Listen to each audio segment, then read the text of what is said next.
Good morning. മെയിനായിട്ടുള്ള ന്യൂസുകൾ market ഏകദേശം ഒരു അപ് ട്രെൻഡിലാണ്. അതിന് പ്രധാനപ്പെട്ട ന്യൂസ് എന്ന് പറയുന്നത് നമുക്ക് മനസ്സിലാക്കാൻ പറ്റുന്നത് എൻ ഡി എ ഈ ഒരു ന്യൂസ് ഇന്നലെ മാർക്കറ്റ് പൊട്ടാനുള്ള കാരണവും ഇന്ന് റിക്കവറി ചെയ്യാനുള്ള കാരണം മനസ്സിലായി എന്ന് കരുതുന്നു. ഈ ന്യൂസുകളാണെന്ന് ഞാൻ ഏകദേശം വീണ്ടും പോസിറ്റീവ് ന്യൂസ് എൻ ഡി എക്ക് കിട്ടുന്നതുകൊണ്ടാണ് മാർക്കറ്റിൻ്റെ ഹൈപ്പ്.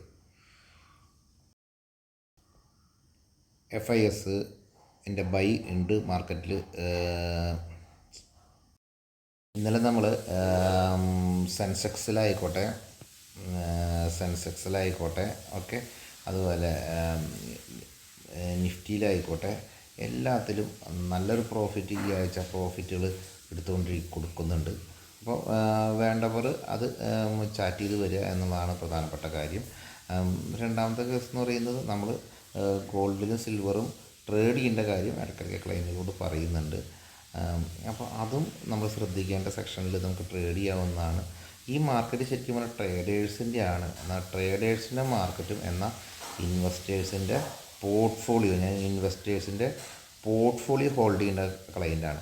ഒരു ബിഗ് ക്ലൈൻറ്റ്, ഒരു വലിയൊരു ക്ലൈൻറ്റിനെ സംബന്ധിച്ച് ഒരു 50 സ്റ്റോക്സിൻ്റെ ഒരു പോർട്ട്ഫോളിയോ ഹാൻഡിൽ ചെയ്യേണ്ട സമയമാണ്. അപ്പോൾ ബിഗ് ക്ലൈൻറ്റ്സ് എന്ന് പറഞ്ഞാൽ ഇതിപ്പോൾ ഒരു മിഡിൽ അല്ലെങ്കിൽ അവർക്കാവുന്ന പോലെ, പക്ഷേ പോർട്ട്ഫോളിയോ എന്നൊരു 15 ഷെയറിലേക്ക് കൊണ്ടുവരാൻ പറ്റുന്നുണ്ടെങ്കിൽ നല്ലൊരു മാർക്കറ്റാണ് അവർക്ക് വേണ്ടി കാത്തിരിക്കുന്നത് എന്ന് തന്നെ പറയാം. അടുത്ത സീസൺ ബിസിനസ്സിലേക്ക് വരുമ്പോൾ കോഫിയുടെ റേറ്റ് ഇൻ്റർനാഷണൽ ലെവലിൽ ഹൈപ്പായിക്കൊണ്ടിരിക്കുകയാണ്. അപ്പോൾ നമുക്ക് ഇവിടുത്തെ കോഫി കമ്പനികളുടെ മൂവ്മെൻറ്റും ടാറ്റ കോഫി അല്ലെങ്കിൽ ടാറ്റയുടെ അല്ലെങ്കിൽ ഹാരിസൺ മലയാണ് ഇങ്ങനത്തെ കോഫി കമ്പനികൾ നിങ്ങൾ ഒന്ന് ചെക്ക് ചെയ്ത്, ഇതൊക്കെ ഒരു ട്രേഡിംഗ് പ്രൈസ് എടുക്കാൻ നിൽക്കുന്നതാണ് നല്ലത്. എങ്കിൽ തന്നെ കോഫിയിലൊരു മൂവ്മെൻറ്റ് ഈ രീതിയിൽ ഉണ്ടാകാൻ സാധ്യതയുണ്ട്. കാരണം വേൾഡ് മാർക്കറ്റിൽ കോഫിയുടെ വില ഉയരുകയാണ്. FIIൻ്റെ ഡാറ്റ വളരെ നല്ലതായിട്ടാണ് തോന്നുന്നത്. കാരണം ആ കൂടി 550 കോടിയുടെ സെൽ ഓഫേ ഉള്ളൂ എന്നുള്ളത് ഒരു സന്തോഷം തരുന്നതാണ്. വളരെ ചെറിയൊരു റേഞ്ചേ ഉള്ളൂ. എന്നാൽ ഡൊമസ്റ്റിക് ഇൻസ്റ്റിറ്റ്യൂഷൻ ഓക്കെയാണ്. അപ്പോൾ ഇതുകൂടിയും ഒരു പോസിറ്റീവ് ട്രെൻഡ് നമുക്ക് കിട്ടുന്നുണ്ട്.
മെയിനായിട്ട് ഇൻഫോസിൻ്റെ ADR എടുത്തു കഴിഞ്ഞാൽ ADR എടുത്ത് നോക്കുമ്പോൾ 1.46%, ICICIൻ്റെ ADR 1.6, വിബ്രോ ADR, HDFC ADR. ഇപ്പോൾ നമ്മൾ നോക്കുമ്പോൾ ഇതിൽ ഏറ്റവും കൂടുതൽ മൂവ്മെൻറ്റ്സ് വന്നിരിക്കുന്നത് മൂലം നിഫ്റ്റിയിലാണ് അല്ലേ, നിഫ്റ്റി.